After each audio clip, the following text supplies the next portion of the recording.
Free bus మంచిగా లేదా? మేము పోతలేము, మాకు అవసరం లేదు, నమ్మకం చేసుకుంటాం, కూలీ లేకపోతే లేదు, మాకు బస్ అవసరం లేదు. ఫ్రీ బస్లలో పోతుండ్రని లేను, మేము పోయే వాళ్ళను మా మొగుండ్లు మమ్మల్ని తన్నేస్తుండ్రు.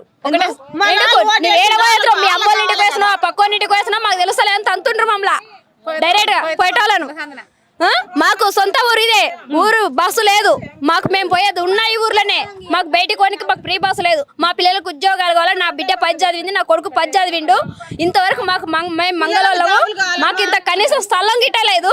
గుడిసెకి అప్లై పెట్టుకున్నాం, గృహలక్ష్మి ఇస్తున్నారు, అది ఇయ్యలేదు. 6 గ్యారంటీలో ఒక్క అమలు కంగా చేయలేదు, 2500 ఇస్తున్నారు, అది కంగా ఇయ్యలేదు. రేవంత్ రెడ్డి మాత్రం చెప్పినవి పచ్చి అబద్ధాలు ఇవి. కేసీఆర్ సార్ చేసిన పనులు మాత్రం చాలా మేలు చేసిండు.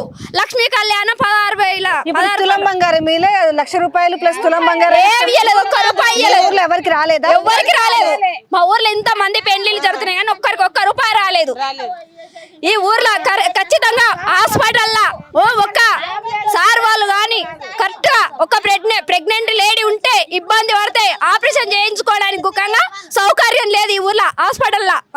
ఒక మహిళ బాధ పట్టించుకోనికి ఇల్లు తిరిగి ఒక్క పోలీసు వాళ్ళు కంగా తిరిగి భర్త కొడుతుంటే ఒక వచ్చి చూసే వాళ్ళు కంగా లేరు. ఇంటింటి కాడ పక్కన తన్నుకొని ఈ బెల్ట్ షాపులు తీసేస్తానని ఎందుకు తీసేయలేదు, అది ఒక్కటే కారణం. బెల్ట్ షాపులు మేము వస్తే తీసేస్తామన్నారు కదా, తీసేయలేదు. ఇంతవరకు బెల్ట్ షాపుల వలన చాలా మగవాళ్ళు చనిపోతుండ్రు, చాలా మగవాళ్ళు చనిపోతుండ్రు. దాని వలన మేము ఇప్పటి వరకు పింఛన్ రాని వాళ్ళు కంగా ఉన్నారు, మొగుళ్ళు చనిపోయి వాళ్ళు రాండి.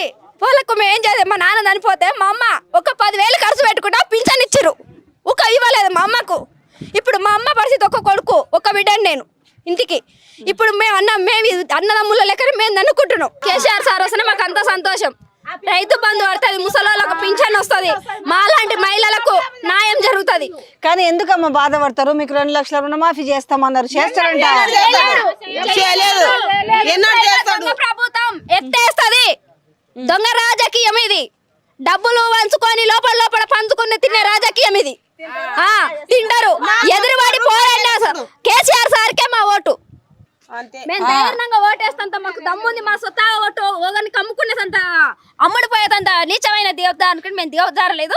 మా ఓటు అమ్ములు అయిన ఓటు కారు గుర్తుకే మా ఓటేస్తాం, సార్నే గెలిపించుకుంటాం. మాకు పింఛన్ ఇచ్చిండు, ఉన్నది నలుగురు అన్ని మంచిగా వేసిండు. మేము వేసేది సార్కేస్తున్నాం, అప్పుడైనా సార్కేసినాం మేము. ఎవరో వేసిండ్రు ఏతాలు వేసిండ్రు కానీ అప్పుడైనా మాకు పింఛన్ ఇచ్చిండు, మాకు అనాథలం అని మేము కారుకేసినాం. ఇప్పుడైనా కారుకేస్తాం, 10 మంది ముందర వేస్తాం మేము. 60-70 మార్కులకి ఇచ్చారు వాళ్ళు చదివిన వాళ్ళకు. మళ్ళీ ఇక్కడ 125 మార్కులకి ఇవ్వపా. మేము ఇంటికి ఒక జాబ్ ఇస్తాను, అట్లా ఇవ్వపా ఇట్లా ఇవ్వపా కదా మేడం.